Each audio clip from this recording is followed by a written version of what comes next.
You know your students need more time to understand the concept, but you also know that your unit was supposed to start 3 days ago.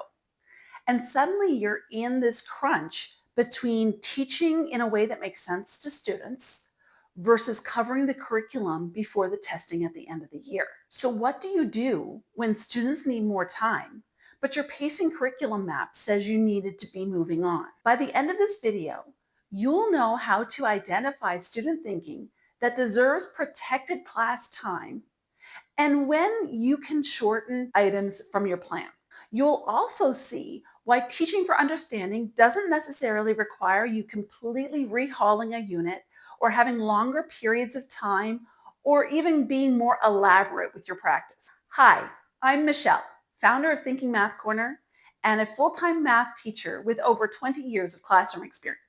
I help math teachers move students beyond memorized procedures by making intentional, thought-focused instructional choices that are realistic within the pressures of an actual classroom and to help make teaching feel lighter for teachers. If you want some practical ways to shift the student thinking in your classroom, you're going to want to grab my free 3 Thinking Triggers guide.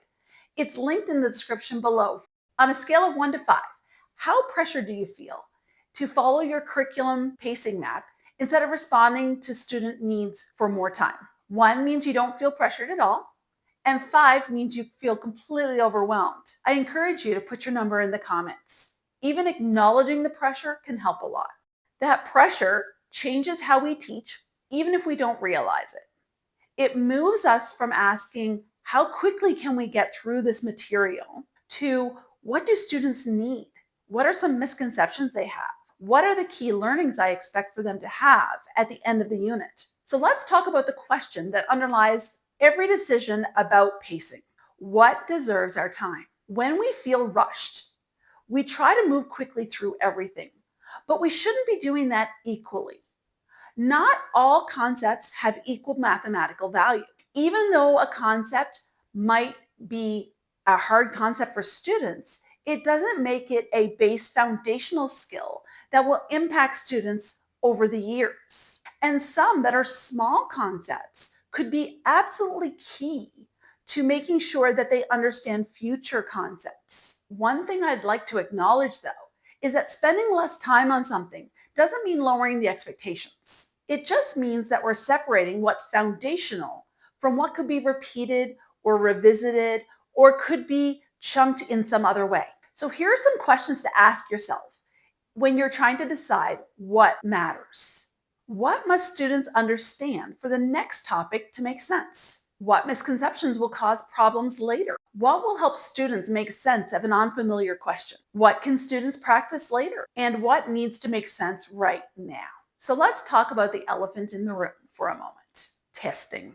State testing, provincial testing, all of those high stake testing scenarios. That test weight that's being attributed to a concept has been decided based on that body of work for that grade level. The test weight of a concept is not related at all to its mathematical value.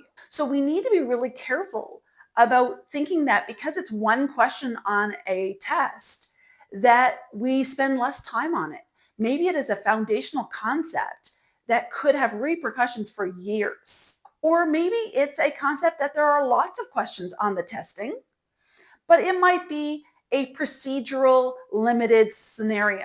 Those type of things we need to be very careful of.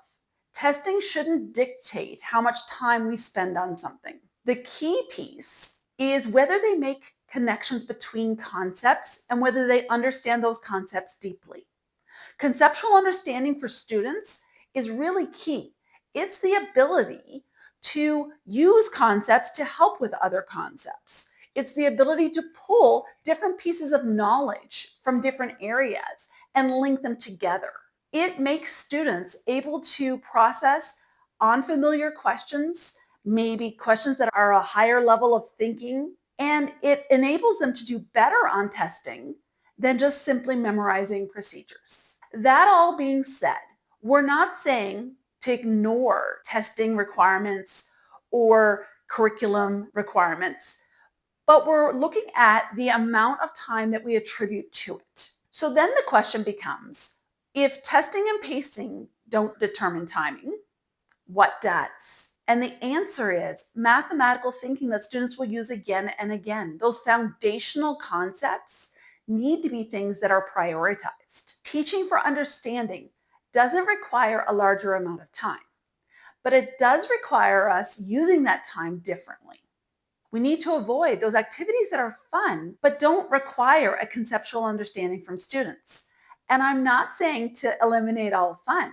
We can have engaging activities that do require a conceptual understanding from students. We need to reduce the amount of practice questions students have or ask them to do it independently or later. And we need to reduce the amount of examples that show the same thing. The key takeaway here is that a full lesson doesn't mean it's a productive lesson. So these are the things we should reduce. So what should we focus on? We could have one carefully chosen example that is large enough that it pulls in all of our students, catches all of our students, and addresses some misconceptions along the way. We could compare two or more methods or representations to see similarities and differences.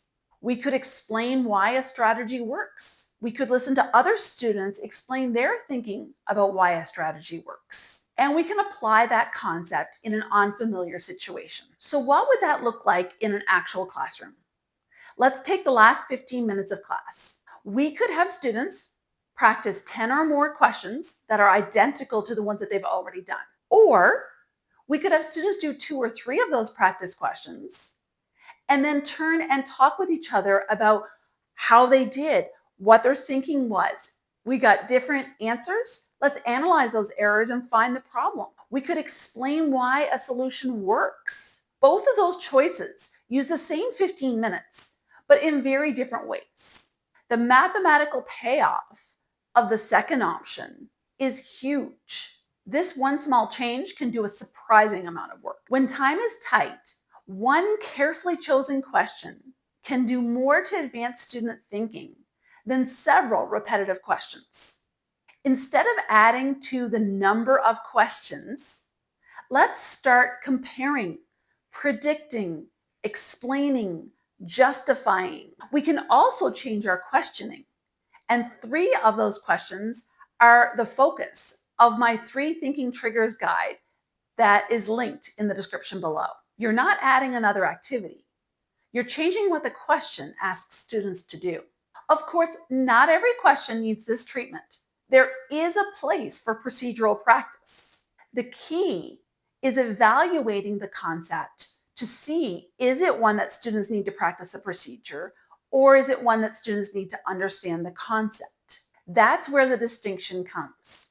Are there parts of the concept or the concept itself that can be postponed or chunked over the year? Because understanding doesn't mean turning every question into a 10-minute discussion. It means recognizing where students' reasoning matters most. So think about the next topic you're teaching. What's one idea that students truly need to understand to be able to move on? As you make these decisions, your classroom structure, the makeup of your students needs to be all factored in. And supporting students in class can look very different from class to class. If you'd like a classroom where students are curious, independent thinkers, click the video on the screen and I'll tell you how to get them.